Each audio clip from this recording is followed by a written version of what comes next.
yang puncaknya adalah kasfiyah, terbukanya semua hakikat kebenaran.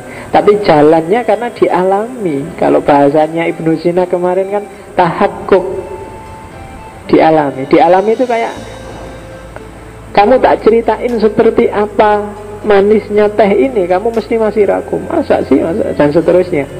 Untuk bisa ngerti gimana manisnya teh gampang, kamu minum aja. Kamu alami teh ini dan kamu sudah dapat pengetahuan bahwa teh ini manis. Dan gak bisa dibantah sudah. Wong ngalami sendiri kok. Kan gitu.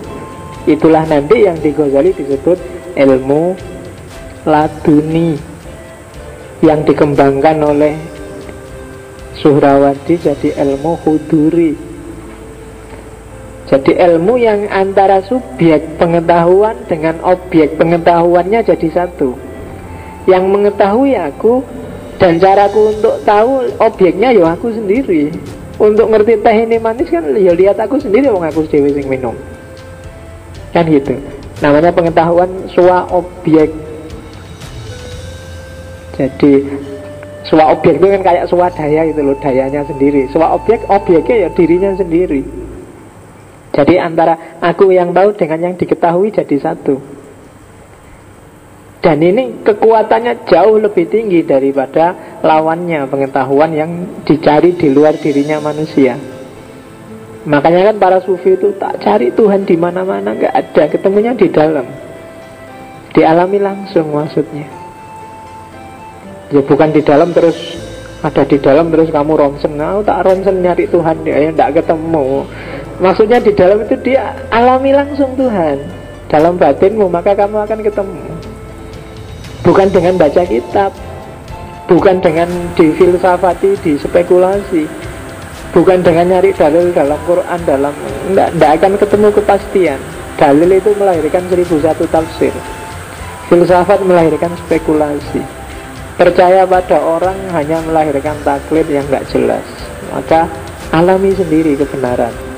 Nah itu derajat pengetahuannya katanya Ghazali jauh lebih tinggi. Kamu nulis misalnya tentang bagaimana pacaran itu mengganggu kuliah misalnya, tapi kamu tidak pernah pacaran atau hanya baca referensi buku tentang pacaran, levelmu lebih rendah dibandingkan dia yang nulis hal yang sama, tapi dia sudah ngalami sendiri bagaimana susahnya dia kuliah sambil pacaran. Itu kan levelnya kan beda.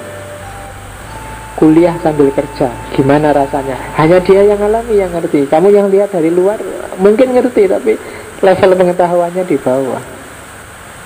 Dan pengetahuan jenis ini ditemukan Ghazali di tasawuf. Maka puncak epistemologinya Ghazali kalau di Al-Munqidh Minad Dhalal itu ketemunya tasawuf. Jadi berangkat dari pertanyaan tadi, empiris. Dari empiris naik ke akal, terus masuk model dalil ala ilmu kalam, teologi, naik model rasional ala filsafat, naik model otoritas ala batini, dan puncaknya ternyata yang benar model intuitif ala sufi. Itu pengembaraan intelektualnya Ghazali dalam rangka nyari obat kegalauannya dia.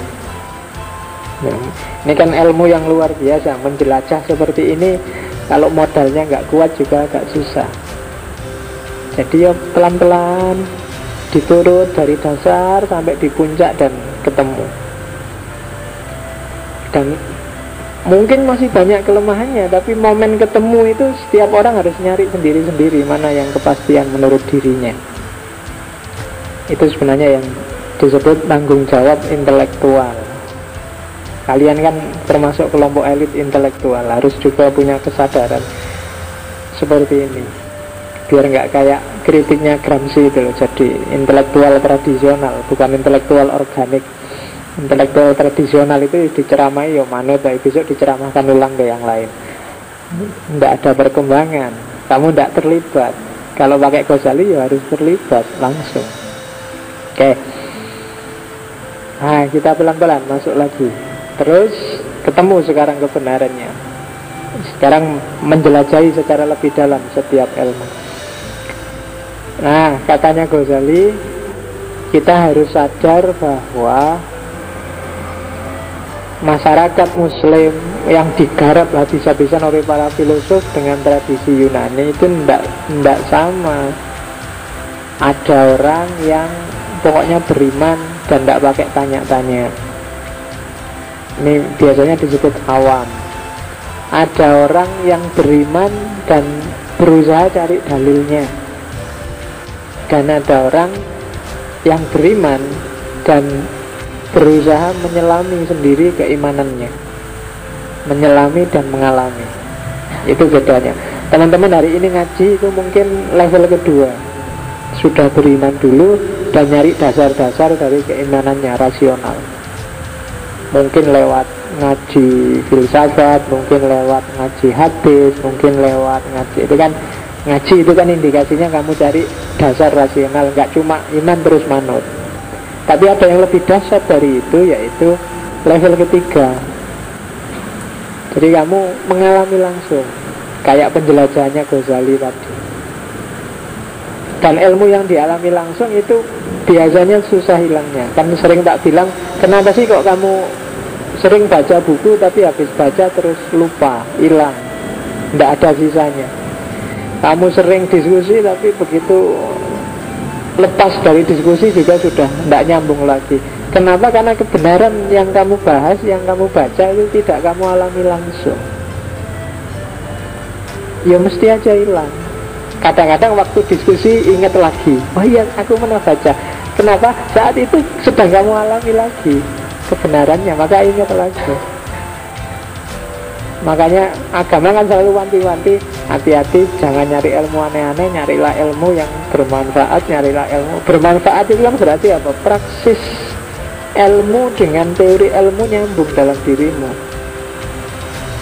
kan gitu. Antara yang diceramahkan dengan yang kamu jalani pas, maka nyambung.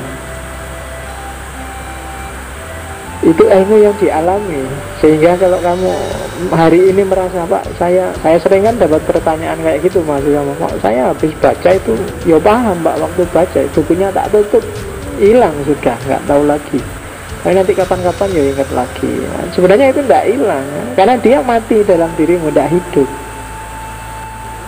Maka hidupkan.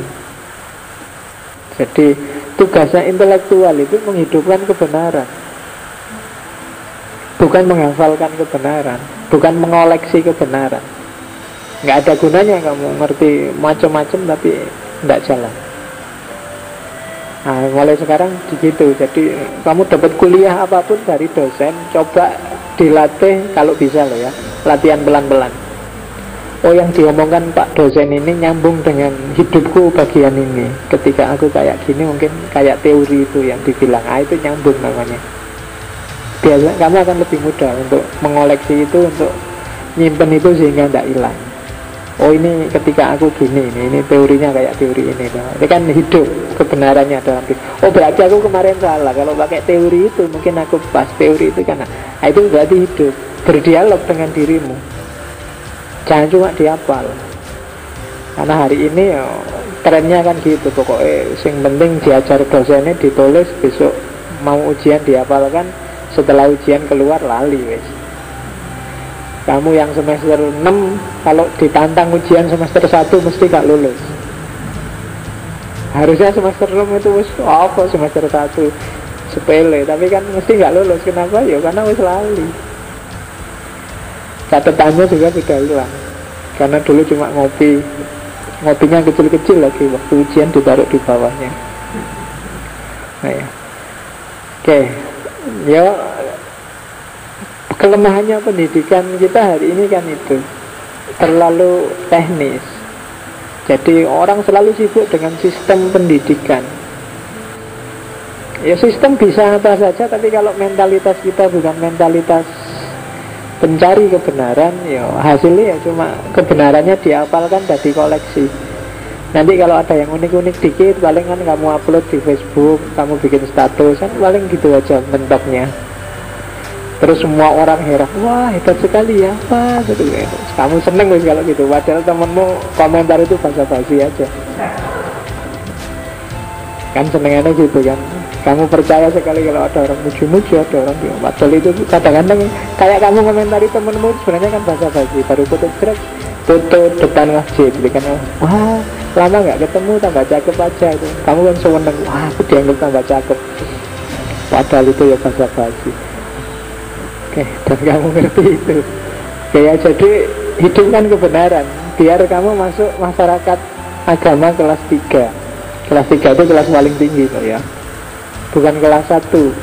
Selama ini mungkin bagi saya masih kelas 1 juga. Kamu masih pokoknya percaya wae lah. Tak ceramai kayak gini kan kamu percaya aja kan, percaya wae sih yang menunggu mungkin Ghazali kan kamu gitu mesti. Jadi di level itu kamu masih kelas 1 masih belum kelas 2. Kalau kelas 2 itu begitu tak ceramai gini, masa sih gitu? Coba nanti tak cek di bukunya. Wah itu kelas 2 sudah.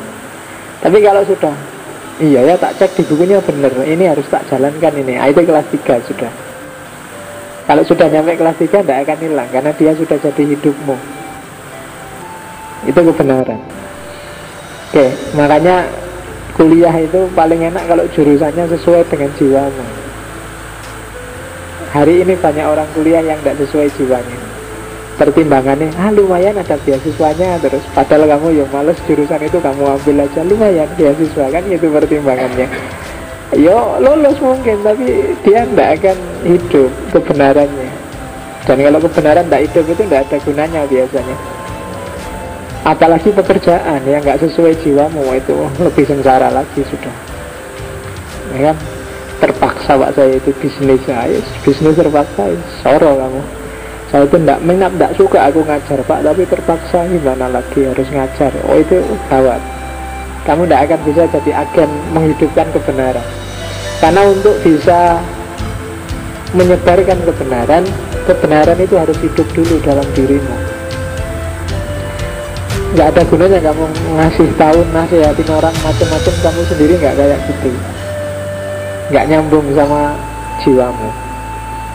Tuh nasihatnya Ghazali banyak yang kayak gitu.